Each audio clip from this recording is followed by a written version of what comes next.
정치인 가운데 가장 먼저 이준석 개혁신당 대표가 오늘 사실상 대선 출마를 선언했고요. 이 스펙스가 단독 취재한 내용입니다만 극우의 지지를 등에 업고 있는 김문수 장관도 사실상 출마를 확정지었다고 합니다. 2월 2일 스펙스 특집 방송 시작하겠습니다. 저 옆에 박한천 전 청와대 행정관, 김정욱 박사 두 분 나와 계십니다. 안녕하세요. 네, 안녕하십니까. 네. 하루도 조용할 날이 없네요. 일요일인데도 또 갑자기 대선 출마 선언이 소식이 좀 들렸는데요. 이준석 의원의 대선 출마 소식 어떻게 보셨습니까, 두 분은?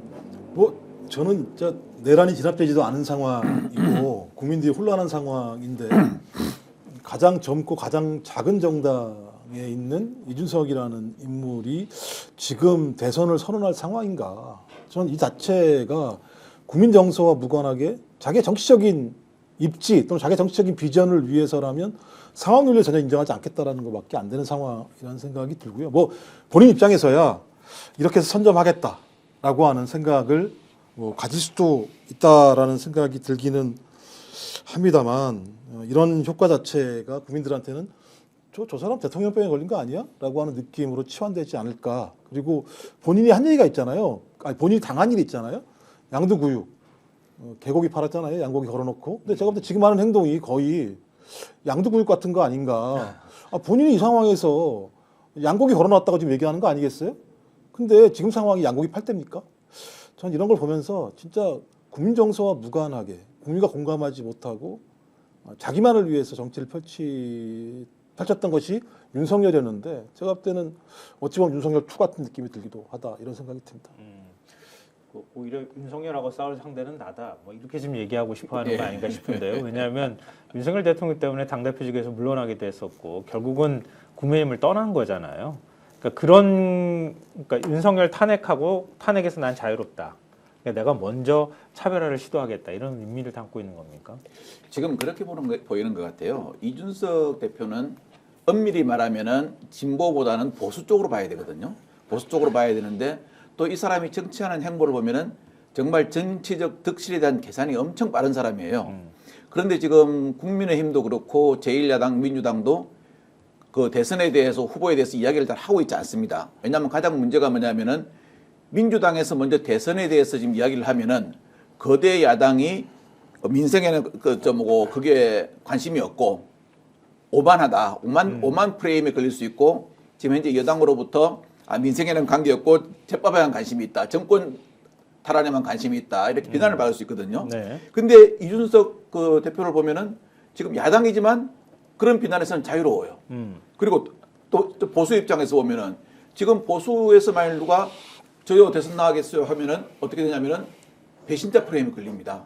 배신자 프레임에 걸려버리면은 윤석열 씨의 고정 지지층이 11% 내외의 지지층 있지 않습니까? 그걸 뺏기고 당으로 들어가면 더 많이 뺏기거든요. 그렇기 때문에 거기도 자칫하면은 윤석열 배신자 프레임에 걸릴 수 있어요. 그래서 저요를 못 하는데 이준석은 본인 스스로가 나는 윤석열에 의해서 팽당한 그런 사람이다라는 이미지를 갖고 있기 때문에 여기서 자유로워요. 그러면 자기가 지금 언제 나서야 가장 많이 표를 갖다가 주축할 수 있는 것을 정확하게 계산하고 나서는 거죠.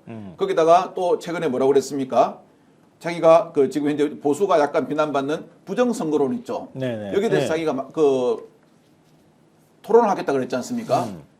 토론을 하겠다 그랬는데 이런 게 어떤 보면 중도층을 끌어들일 수 있는 거거든요. 네. 중도층을 끌어들일 수 있고 젊은 층을 끌어들일 수 있는 그런 시기가 지금 시기다라고 생각하는 것 같아요. 그래서 나오는데 과연 이 사람이 정말 대선을 뛰려고 나오는 건지 아니면은 보수 내에서 자기의 세력을 또는 입지를 구축하려고 나오는 건지 그거는 좀 퀘스천 마크입니다. 근데 예상보다는 조금 빨랐던 것 같아요. 보니까. 아니요, 예상보다 빠른 정도가 아니라 제가 계속 말씀드립니다만 국민 정서랑 무관한 지금 행보라고 말씀을 드린다니까요. 국민의힘 같은 경우 지금 계속 얘기하는 게 헌재 결정마저도 불복할 것 같은 상황이 벌어지고 있다는 거죠. 그러니까 이건 내란이 벌어지고 난 다음에 소위 헌법 질서에 따라서 이루어지고 있는 절차마저도 부정하고 있는 세력들이 존재하는 거거든요. 그럼 그때 정치는 뭘 해야 됩니까? 그런 세력들에 맞서서 싸워야 되는 게 핵심적인 거잖아요.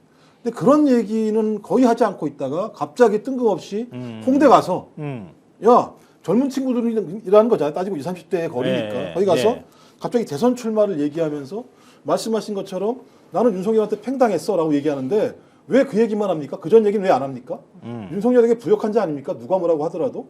소위 그 윤석열과 함께 투톱이 돼가지고 선거를 이끌어서 윤석열이라는 지금 내란의 수계를 만들어낸 장본인이잖아요.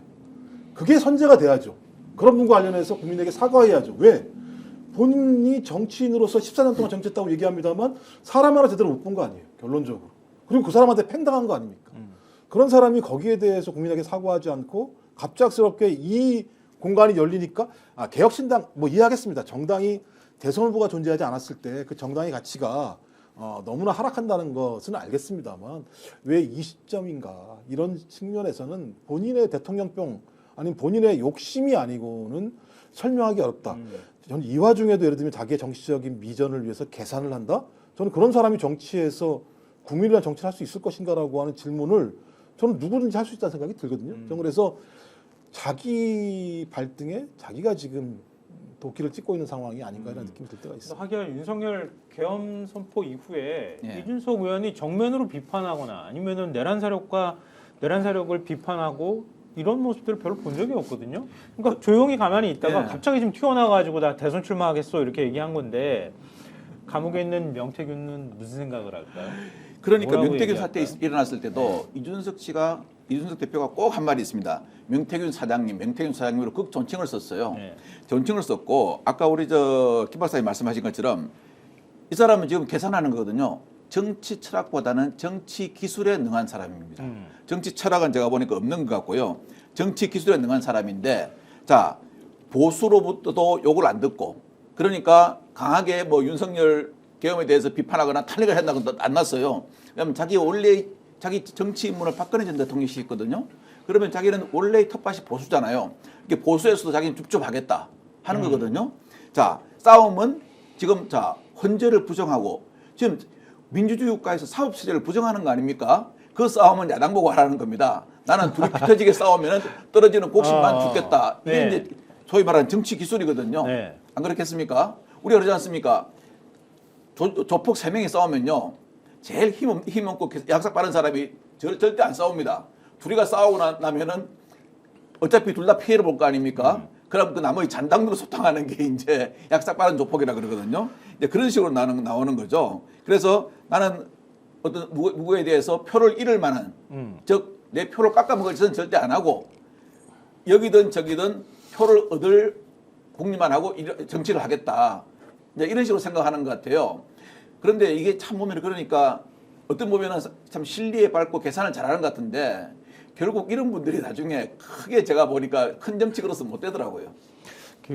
뭐 말씀하시는 거 들어보니까 도둑놈 신바 아닙니까? 자기는 아무것도 안 하고 떨어지면 그거 주워 먹겠다고 떨어진 감 주워 먹겠다고 이렇게 나오는 것 같은데 오늘 대선 출마 사실상 선언하면서 발언한 것들을 봐도 그런 의도가 좀 담겨 있는 것 같아요. 일단 부정선거 음모론에 대해서 반지성이다 이렇게 강하게 비판을 했거든요. 네. 일종의 윤석열 대통령 측하고 내란 세력하고 나는 다르다 이렇게 선을 분명하게 근 거잖아요. 예. 근데 그러면서도 하는 말이 보수도 진보도 본래의 가치를 잃어버린 채 자기 모순에 빠진 현실을 우리는 두 눈으로 지켜보고 있다. 이제는 이런 낡은 정치의 시대를 끝내야 한다. 이렇게 얘기를 했거든요. 네. 그 틈새에서 뭔가 자기의 영역을 만들어 나가겠다. 그러니까 싸워라. 예. 그 사이에서 나는 이득을 보겠다. 이런 의미를 담고 있다고도 보이거든요. 그러니까 저는 참 예를 들면 젊은 정치인이잖아요. 뭐 이런 이따위의 양비론을 사용을 하는 거죠. 아니 내란이 발생을 했습니다. 내란 이후에 지금 따박따박 내란 세력에 대해서 소위 처벌과 심판들이 벌어지고 있는 상황입니다. 그럼 제가 볼 때는 내란을 저지른 자에 대해서 응징했을 때 민주헌정이 지켜지는 거잖아요. 그리고 본인이 진짜 그야말로 민주적인 리더십을 가지려고 한다면 이 부분과 관련해서 본인이 명확한 입장을 가져야 되는 거 아니겠습니까? 근데 제가 볼 때 지금까지 제대로 싸워본 적이 없는 상황에서 갑자기 양비론을 얘기해요. 근데 양비가 가능합니까? 아니 예를 들면 이 사건과 관련해서 민주당이 어떤 예를 들면 죄가 있습니까? 아무런 죄가 없잖아요. 민주당이 내란을 일으켰습니까? 내란에 동조했습니까? 그다음에 지금까지 벌어진 모든 어떤 조치와 관련해서 이재명 당대표가 누구라도 하나 추천한 사람이 있습니까? 다 윤석열이 다 추천해가지고 지금 다 벌어진 사태 아니겠습니까?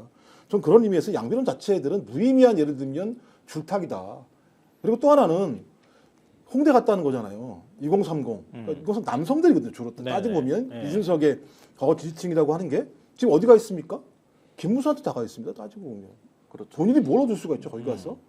저는 이런 행태들을 보면서 그냥 선점 효과 안 나오면 절대 안 된다. 다른 사람보다 늦으면 안 된다. 효과를 최대화해야 된다. 여기에는 가치가 없어요. 전 적어도 뭐 국회의원 선거는 그럴 수 있다고 칩니다.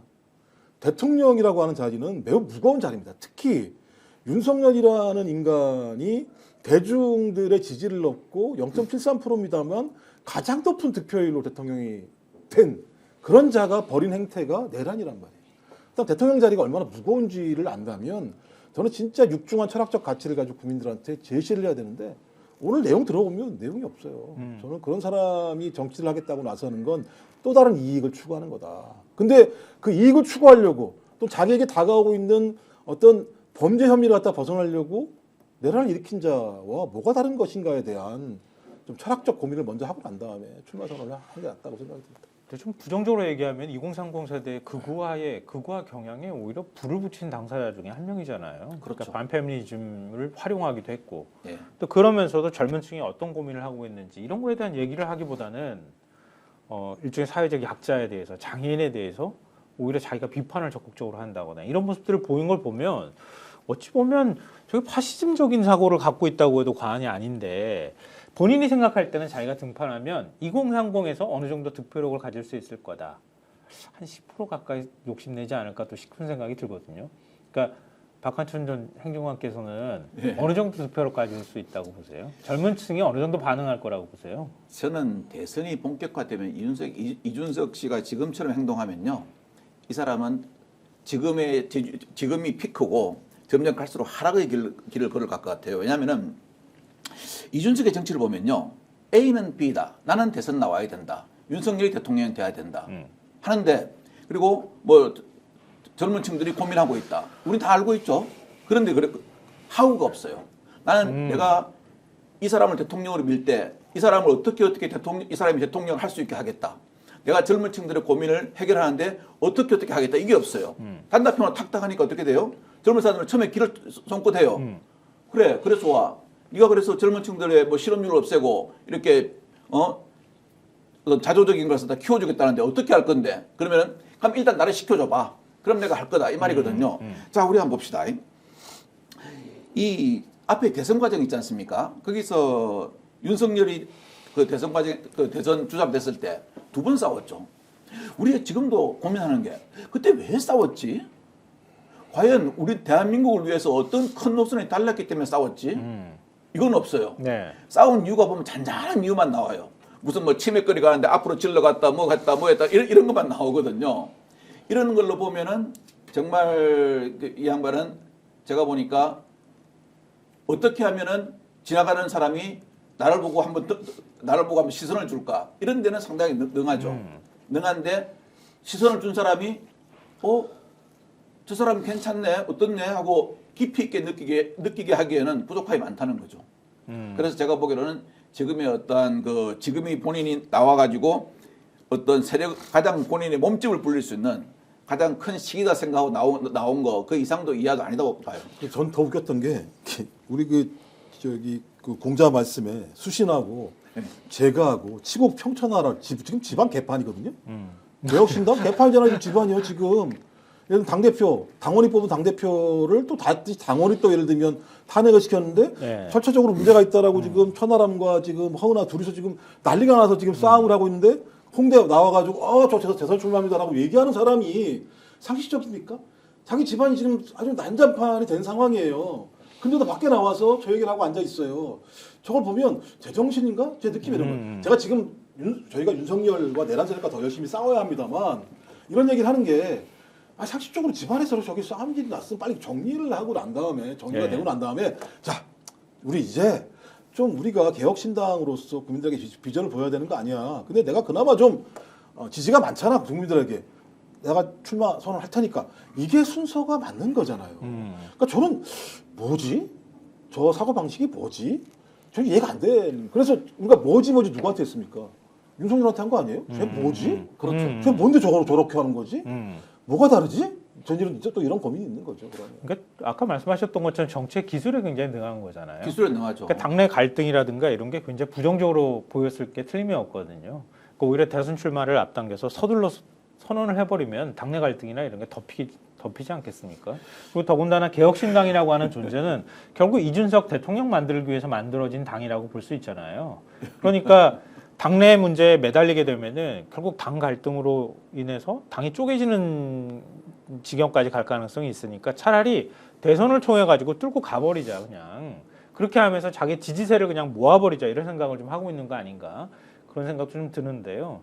근데 그 지난 대선에도 그랬지만 세대 포일원을 얘기하잖아요. 그러면서 세대 간에도 남녀 갈등을 조장하고 부추기고 세대 간에도 갈등을 부추겼단 말이에요. 근데 이게 어느 정도 효과를 발휘할 거라고 보세요? 두 분은? 그러니까 지난번에는 그게 일정하게는 영향을 미쳤다고도 해석이 가능할 것 같거든요. 지금 그 개혁신당을 이준석 대표가 만들었다는 것은 누구도 부정할 수가 없어요. 근데 개혁신당에서 지금 완투가 서로 머리끄댕이 자꾸 싸우죠. 근데 개혁신당 대표는 홍대에서 대선 출마하고 선언하고 개혁신당 특보단장이라는 사람은 야당을 비판하죠. 얼마 전에 비판했죠. 이재명 대표가 민주당 후보가 되면은 대선 중반에 뭐 선고가 될 수가 있다 이런 게 하는데 지금 남 걱정할 때가 아니거든요. 근데 우리 한번 자세히 해봅시다. 저는 12월 3일 저녁 때 아직도 기억나요. 12월 3일 저녁 때 국회의 문 앞에서 그러니까 그걸 너무 담을 넘어갈 생각은 안 아니, 하고 오히려 큰 소리를 쳤잖아요. 이 카메라가 있잖아요. 카메라 자기가 탁 왔을 때 내가 어떤 걸 해야 된다는 순발력은 제가 본 그 우리나라 정치인 중에서 한 탑 5에 들어갑니다. 제가 그걸 보고 놀랐어요. 저는 그 양반이 거기 도착했을 때부터 보고 있었거든요. 저도 그날 갔습니다. 근데 참 제가 보면 놀랐어요. 그러니까 야 역시 제가 그랬습니다. 손가락으로 짱 그랬습니다. 아니 정말 야 어떻게 이 순간에 그런 판단 그런 걸 갖다가 막 돌아가서 계산을 할까? 그런데 말입니다. 정치는 그렇게 하면은 속된 말로 그 장에 장돌배기밖에 안 돼요. 절대 가게 주인은 안 돼요. 옛날에 우리 거상을 다룬 드라마가 있지 않습니까? 거기서 송상 대표인 그 이순재 씨로 나온 사람이 돌아가시면서 한 말이 있어요. 정말 상인은 돈을 버는 게 상인이 아니고 사람을 버는 게 상인이란 말이 있어요. 정치는 말입니다. 사람의 마음을 얻고 솔루션을 제공해야지 사람의 말초 신경을 탁탁 건드리는 달고나 같은 정치는 할 필요가 없습니다. 오래 가지 않습니다. 제가 말씀하셨던 것처럼 이준석의 폐악은 분명히 존재했던 거죠. 그러니까 남녀를 갈라치는 문제나 그 이후에 장애인들의 자기 기본권을 보장하기 위한 것들을 자기 지지세를 위한 혐오의 대상으로 만들어서 동력으로 만들어낸 정치라고 하는 건 매우 안 좋은 정치들의 형태였었고 지금 윤석열이 하고 있는 정치가 그거 아닙니까? 혐오와 배제 아닙니까? 그렇죠. 그러니까 예를 들면 부정선거라는 집단들이 있다라고 얘기를 한다거나 거기에 중국이 개입돼 있다거나 또 그다음에 그 중국이 개입돼 있음으로 해내서 이 중국과 연결돼 있는 좌파가 있고 빨갱이가 있고 북한과 연결돼 있고 이런 자들은 반국가 세력이고 처단해야 된다라고 하는 얘기. 또 본인이 의사 전공의도 같은 경우도 마찬가지입니다만 41시간 이내에 복귀하지 않으면 처단하겠다라고 얘기했고 그런 게 적혀 있길래 그냥 웃으면서 내버려뒀다라고 하는 말을 할 정도의 상황인데 저는 이런 혐오와 배제의 정치를 통해서 저희 내란을 실행을 했고 그 내란이 만약에 실행됐다면 저는 엄청나게 혐오와 배제의 대상들은 실제로 수거가 되거나 살해가 되거나 구금이 될 수밖에 없는 상황으로 갈 수밖에 없다라는 것이 지금 여지없이 드러나고 있는 상황이지 않습니까? 근데 그런 발단들을 했던 사람이 저희 이준석이라고 하는 초기에 이런 모습들이 있었단 말이에요. 좀 그렇다면 이런 사람이 정치를 한다라고 하는 건 또 다른 가능성들을 배태하는 거다라는 생각이 들기 때문에 매우 안 좋은 정치를 할 수밖에 없을 거다라고 하는 거죠. 그리고 거기에 대한 제가 볼 때 비전도 별로 없어요. 그리고 별로 이렇게 제가 볼 때 거기에 대한 사과나 반성도 분명히 없었다는 생각이 들고 또 하나는 세대 포위를 하려고 하더라도 그 자기의 동의를 갖고 와야 되는데 저는 이미 국민의힘으로 다 넘어갔다고 생각하는 거예요. 그러니까 이준석이 데리고 오려고 하는 정치적인 세력이라고 하는 건 이미 극우라고 하는 패러다임 또는 그 이데올로기에 다 갇혀 있는 상황이기 때문에 본인이 아무리 거기다 호명을 하고 그들 갖다가 호출하고 불러낸다고 하더라도 오지 않을 거라는 생각이 드는 거거든요. 저 그렇다면 왜 이렇게 할까 이런 거죠. 그러니까 공간이 없는 상황에서 어찌 보면 생존을 위한 건가? 그러니까 개혁신당 또는 이 어떤 꽉 짜여진 공간에서 이준석의 정치적 미래를 위해서 숨통을 트여놔야겠다라는 생각이 있는 거 아닌가라는 생각이 들어서 아까 말씀하셨던 것처럼 진짜 계산은 빠르다. 근데 그렇게 정치에서 숨통을 열어줄까? 그리고 그렇게 숨통이 열린다고 해서 그 사람에게 미래가 있을까? 저는 좀 더 진중하고 좀 더 넓게 좀 사유하고 생각했었으면 좋았을 거라는 생각이 들어요. 왜냐하면 이 시기밖에 없거든요. 본인이 이런 과정에서 새롭게 등장할 수 있는 좀 그런 측면에서 아까운 시간을 놓친 것 같다는 생각이 들긴 합니다. 뭐 이준석이 부추겨서 이준석 퀴즈라고 만들어 놓던 세대들이 오히려 더 지금 법원에 가서 법원을 때려부시는 이런 모습들을 보인다던가 그렇죠. 더 구구화로 바뀌었는데 다시 이준석한테 돌아올 수 있을까 여기에 대해서는 의문을 표해 주셨는데요. 좀 그런 생각도 듭니다. 많은 분들이 아마 이 책 읽으셨겠지만 정의란 무엇인가 공정하다는 착각 마이클 샌델 교수가 이준석 대표한테 뭐라고 얘기해 줄까 이준석 의원은 마이클 샌델 교수한테 가가지고 좀 공부를 하고 오는 게 좋지 않을까? 대선 출마, 대통령 되겠다고 하는 욕심을 부리기 전에 이런 생각도 해봅니다.